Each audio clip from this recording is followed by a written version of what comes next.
Hola, it's Kai Pacho with the weekly Pele report for Wednesday, October 25th of 2023. Moon's in Pisces, and it's a cloudy day out here. Changing weather, changing seasons, Scorpio season. Sun, Mercury, Mars, and Scorpio. Yikes. Yeah, I mean, we're going on now. This is the big time. I'm going to be talking about Scorpio. I'm going to be talking about this eclipse. That moon moves through Pisces into Aries, okay, by tomorrow. And on Friday, conjoins with Chiron. And then moves on to conjoin the north node of the moon, exactly conjunct Eris, the sister of Aries, the goddess of strife and discord. I'm going to be talking about Eris a bit here today. I've been ignoring her because she's hard to talk about, but very prominent in what's going on. Yes, and so I need to address that. And then, of course, we have, she goes into Taurus on Saturday, and we have the eclipse at 5 degrees 09 minutes of Taurus. I'll be reading you the Sabian symbol for that. And if this eclipse is not intense enough, okay, there is a Mercury-Mars conjunction, okay, that is also happening. And that is on Sunday. And it's opposite Jupiter, of all things. If it's not enough, Jupiter is going to make it more. So I want to be talking about that Mercury-Mars conjunction opposite Jupiter, conjunct the Sun. It's a stellium happening over here, and it is intensifying all of the energies.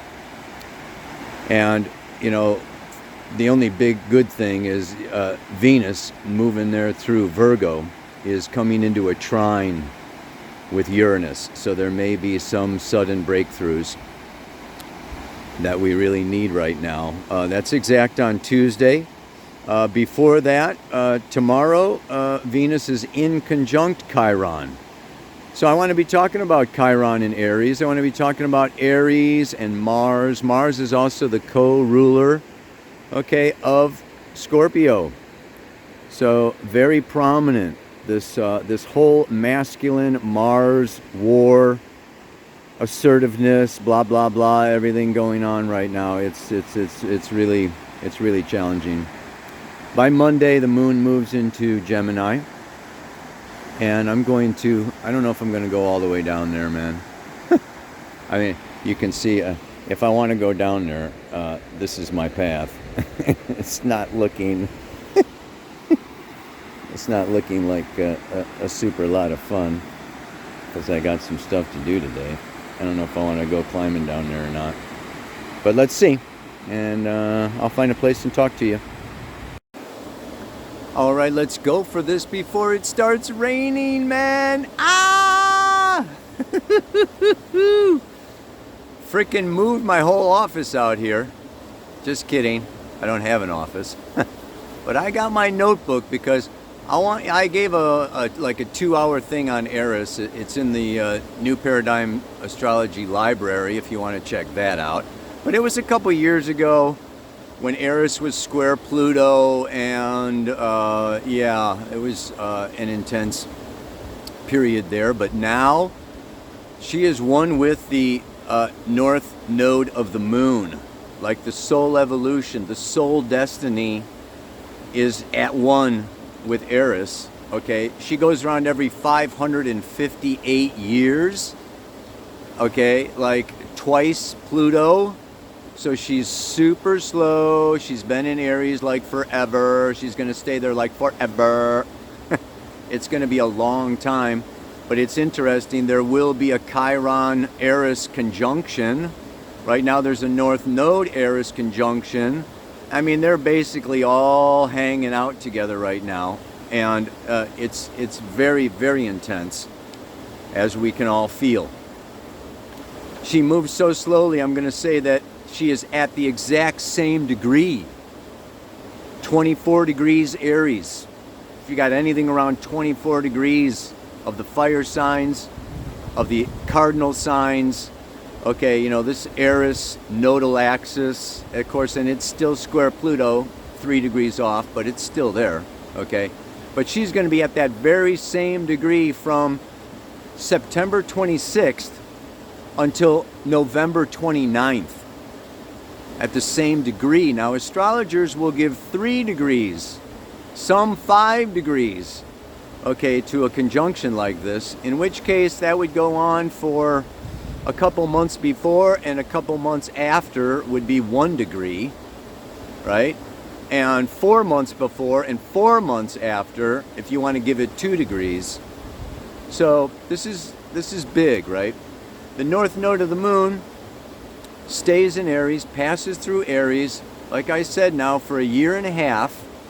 Okay, it moves a little more than, like, you know, a couple of degrees, okay, a couple of degrees a month, right? So this is very slow moving. And so with Chiron, and Chiron's in Aries for 8 years, okay, it's only about the halfway through now, a little bit more than that. So we got 3 more years of Chiron in Aries, and we got to look at Aries. We got to look at the masculine. We got to look at Mars. We got to look at the patriarchy. We got to look at all these men that are, you know, bringing on war. So, you know, quite some time ago, I wrote down the positive and negative.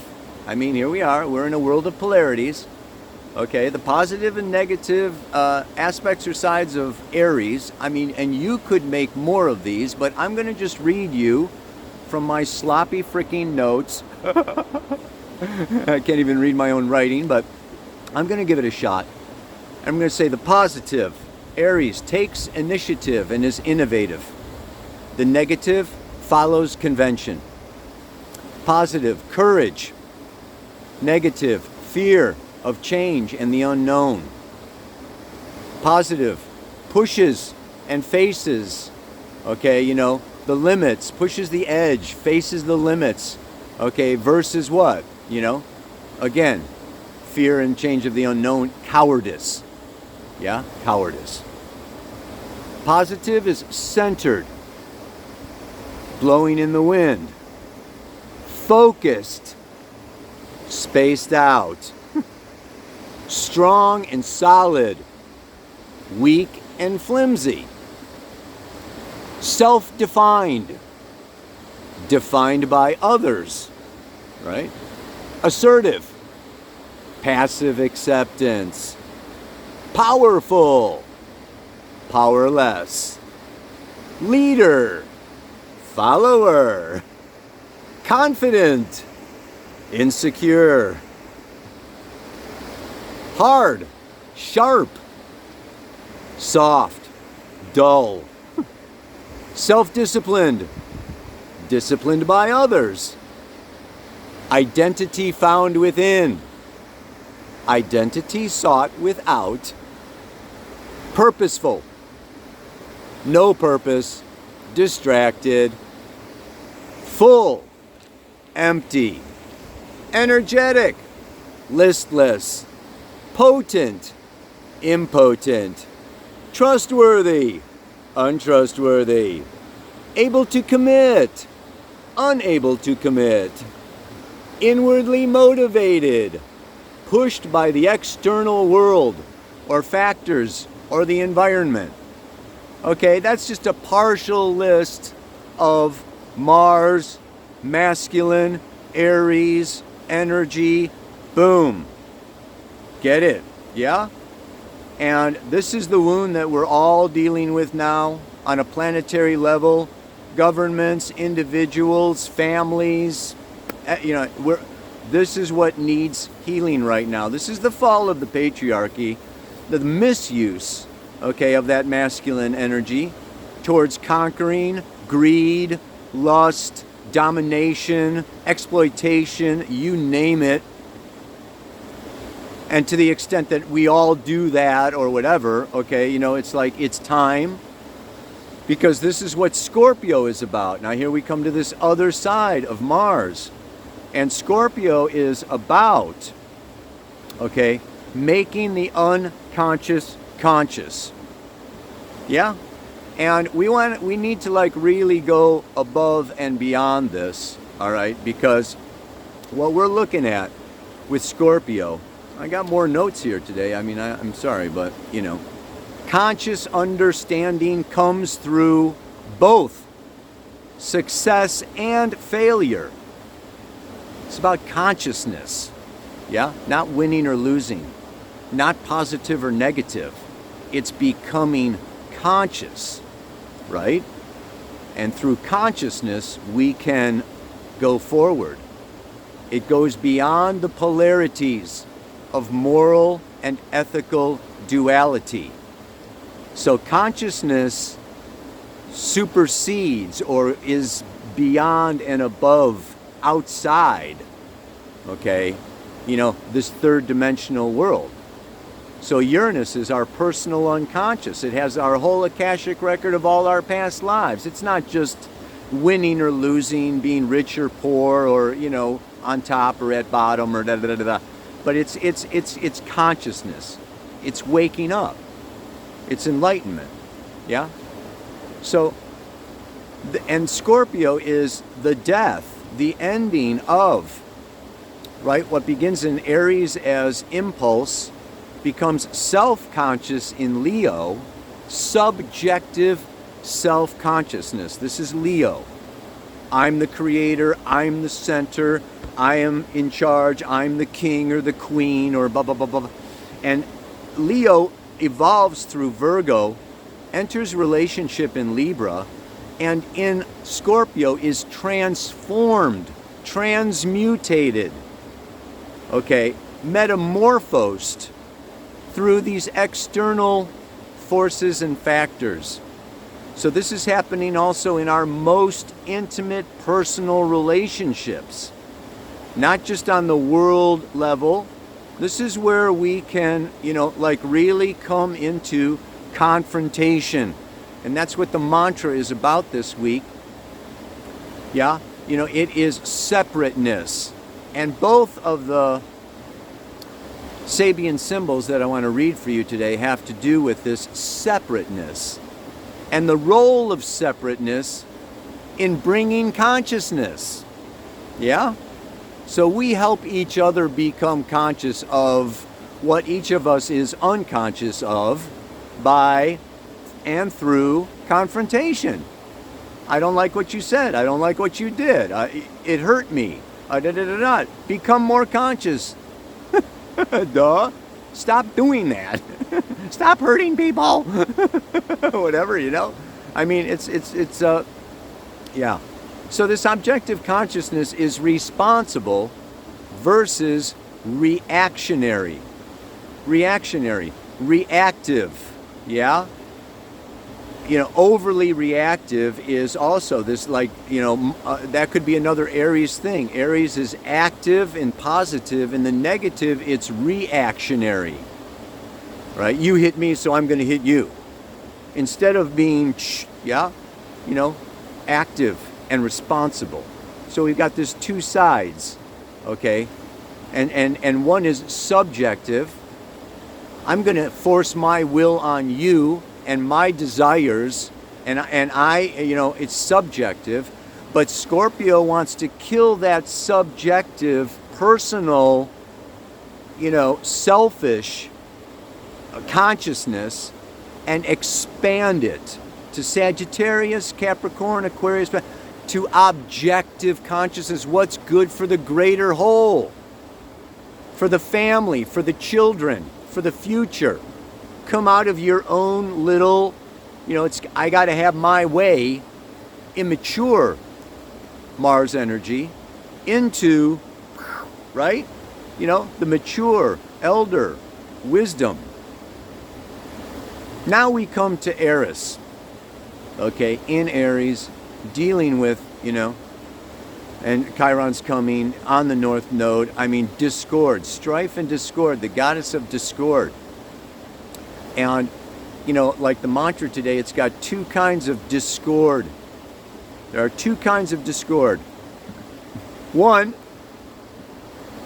unbridgeable differences that lead to confrontation and further separation.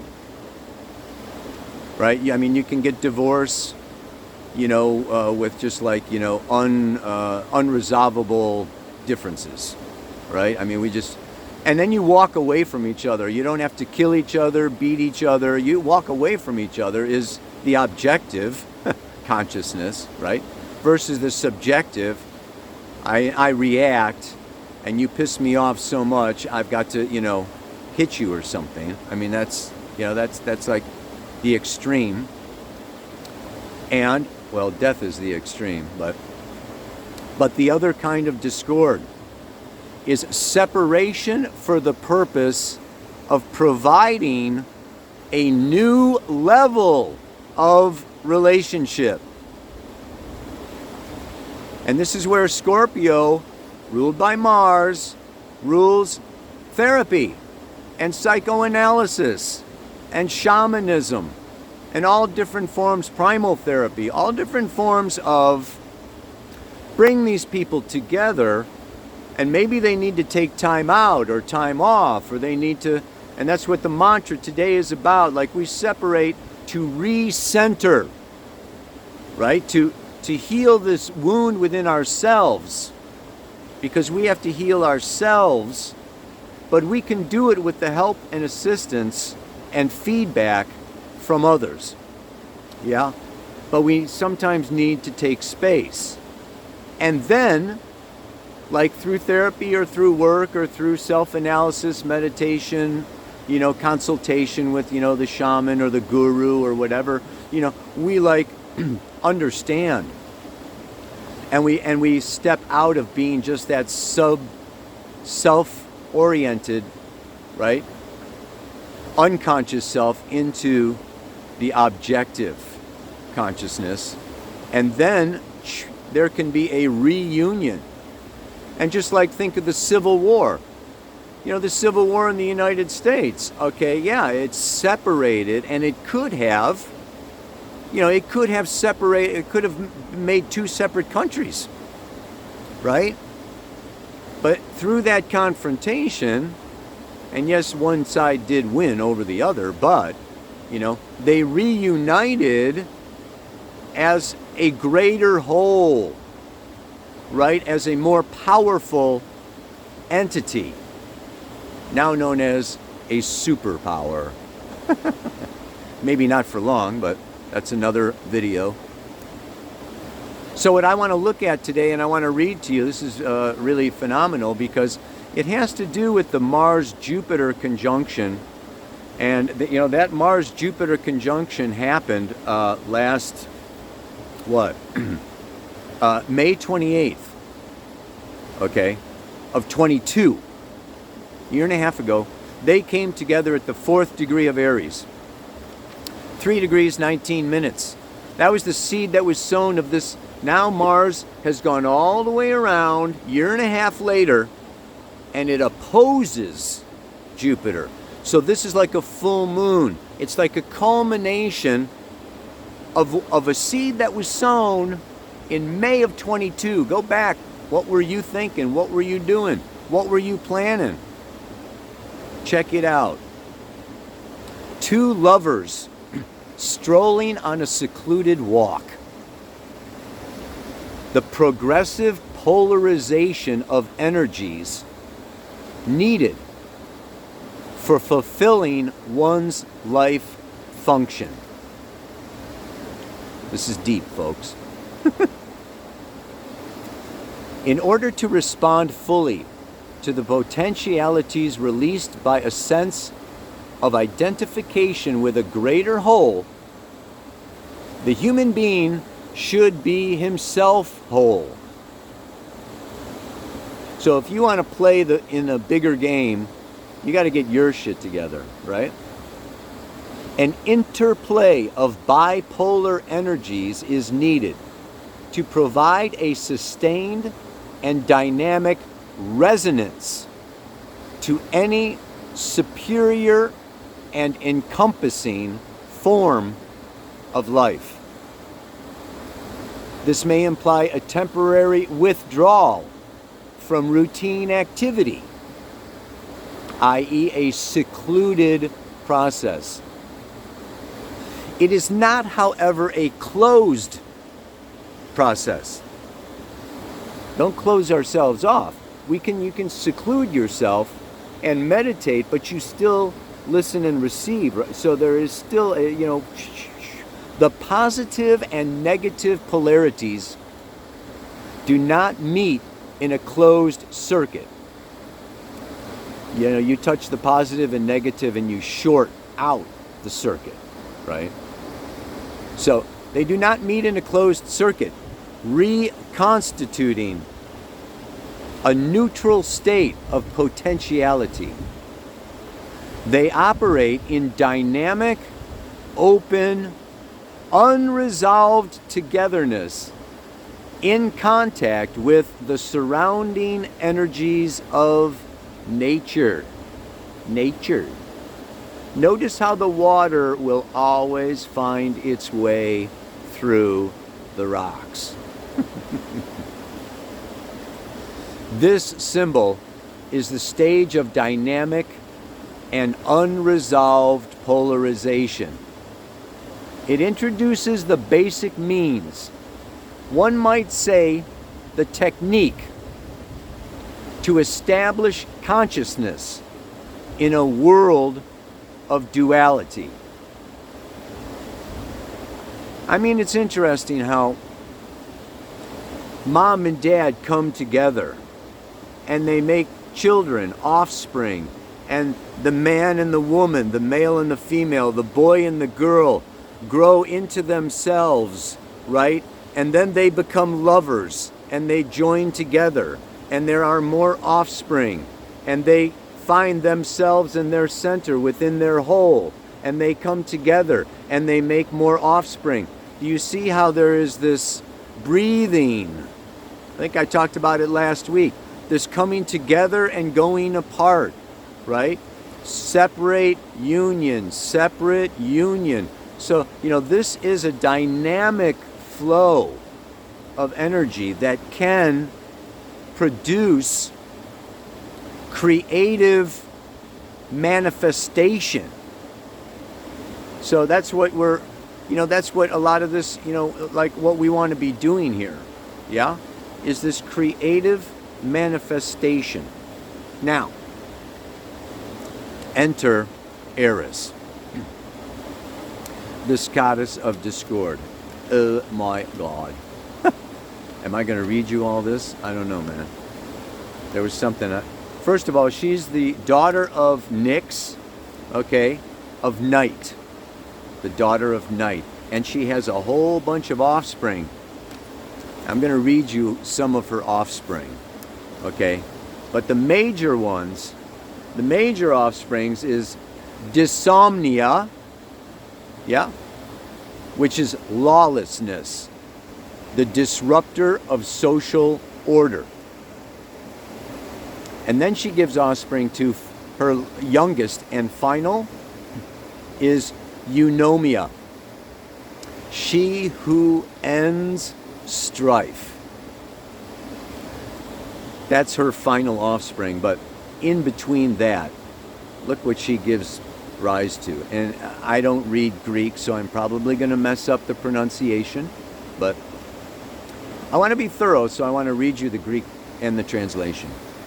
She gives, she has offspring of ponos, which is toil, lethe, forgetfulness, limos, starvation, algia, pain, hismenia, fighting, machia, battles, phonos, murder, androkatasia, manslaughter, nesia, quarrel, pseudologi, ruin, yeah?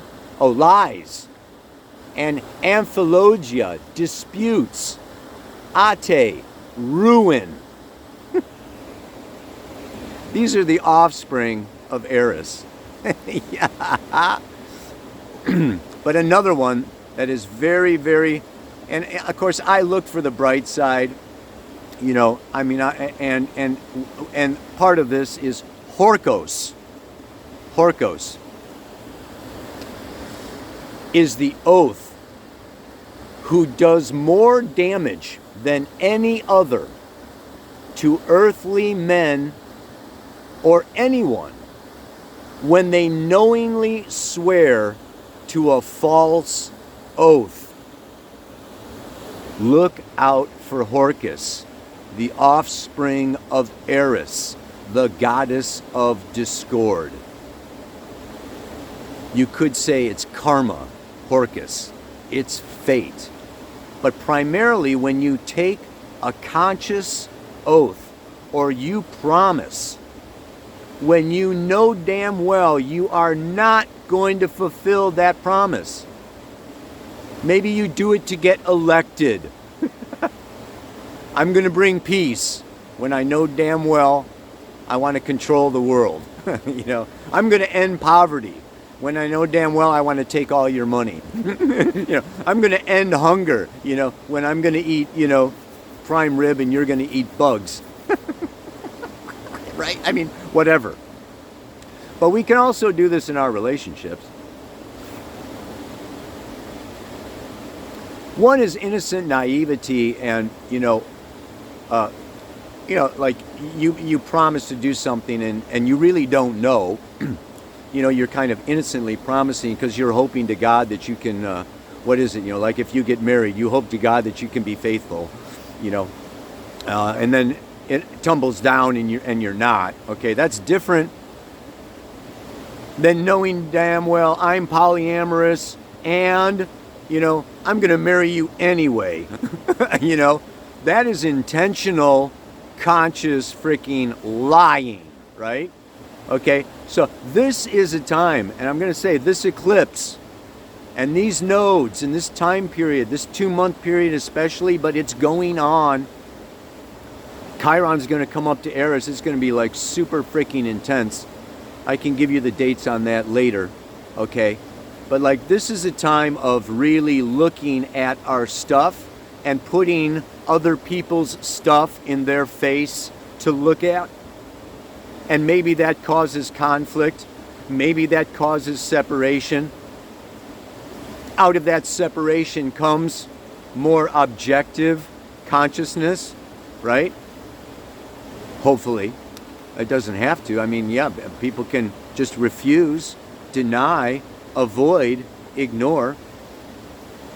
But here's now where the Mars opposite Jupiter, that Sabian symbol, right? Where it has to do with, polarization. Okay?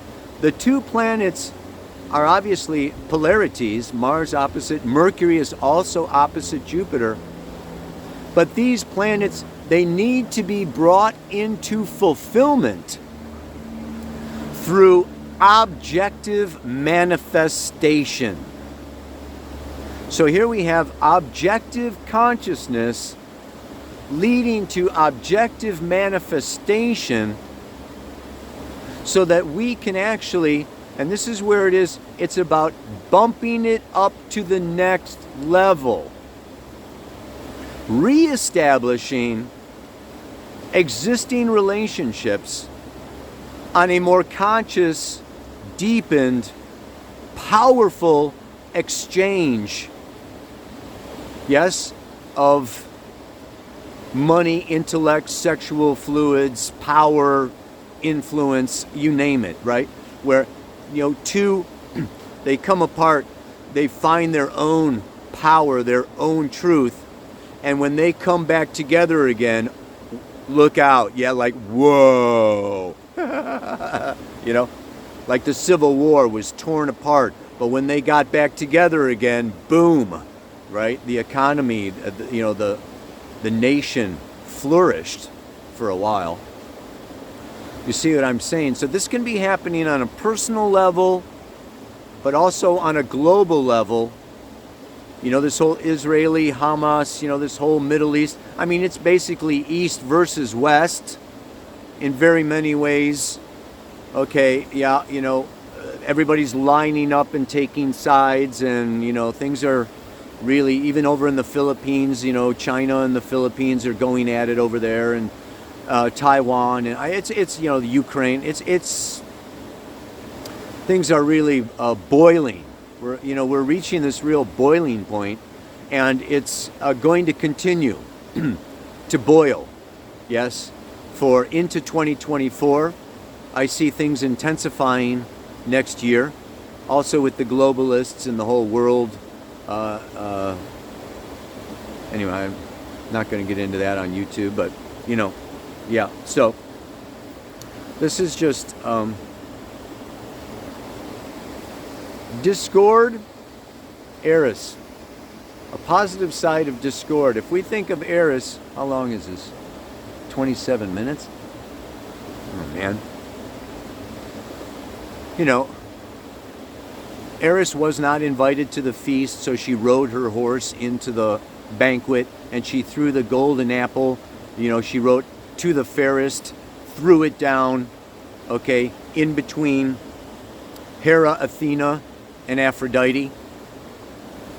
Hera is power, Athena is wisdom, Aphrodite is love and rapture. To the fairest. Fight about it. Whose apple is it? Yeah, is it power? Is it beauty? Is it wealth? Is it, I mean, this is discord. Become conscious, right? And come out of your subjective, oh, I'm the goddess of this, I'm the goddess of that, and I'm better than that, and I'm more powerful. It's like, think of the greater whole. Every species seeks to take over the planet. Every species wants to divide, multiply, and inherit the earth. This is a fifth house Leo kind of energy, and it gets tempered. Not only in Virgo, the feminine, but then again in Scorpio. Yeah? And so this gets tempered. And the discord with a purpose opens beyond finite bounds of current perception and limits. This is very interesting, right? It shakes stagnant consciousness and leaves us to redefine and reorganize our world view, to embrace a far vaster reality. Reality is vast, beyond what we can imagine. We are tiny little specks. We are like, I always say we're like peach fuzz on Gaia. Yeah? She's the peach. And she's one peach in a million peaches. We're one galaxy of a billion galaxies. We don't even want to get into how vast reality is and how puny we really are. Because, gives you that feeling of powerlessness that Aries does not like. But really, unconscious values and assumptions that are obsolete, no longer valid, have to go. Death, ending, finishing. Look at what you value. Look at your priorities. Look at your assumptions. Talk to other people and get feedback. And really meditate, contemplate. Are they obsolete? Have you been thinking the same thing or wanting the same thing since you were a teenager? Come on, right? You're big now. So we have to embrace more. We have to be responsible for more. And this is part of maturing that Martian masculine Aries energy. Ow! You know what I'm talking about. I know you do. On some frickin' level. I mean, you might have to replay this once or twice, but Polarization is part of a process when a relationship needs to grow, where each go within and decide on their own to bump it up or go it alone. How's that for a mantra, man? Ah, whoa. Like, bump it up to the next level, like a higher frequency. Like, I'm bigger than I was. I'm wiser than I was. My heart is more open than it was, right? And then we can dance like we never were able to dance before, right? This is the possibility, yeah, that can come out of discord. The Hamas and the Israelis, there can be a greater unification of that embraces a greater reality. And this is what life is all about. This is what the human experience is all about. Participating in a greater whole. Not just the family, not just the community, not just the state or the county, but global consciousness. We're moving towards global consciousness.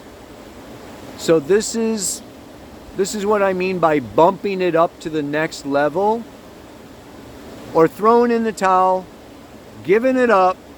No. I'm not changing my mind, and I want what I want, and I'm not gonna I'm not gonna cooperate, I'm not gonna listen, I'm not going to, compromise. No.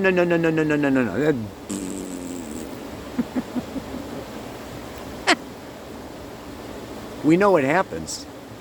You get isolated, you get separated, you get lonely, you go broke, you don't you end up, your reality shrinks and shrinks and shrinks and shrinks until you're, dangling by a thread. Anyway. One more time and I'll leave you alone. Ready? And polarization is part of a process when a relationship needs to grow, where each go within and decide on their own to bump it up or go it alone. Whatever you decide, blessings on your journey, baby.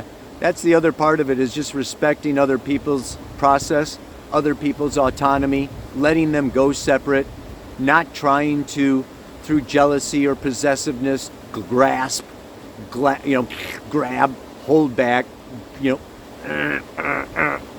So this all has to do with kind of, Scorpio is the big, let go, baby. And what's truly yours, you will not lose.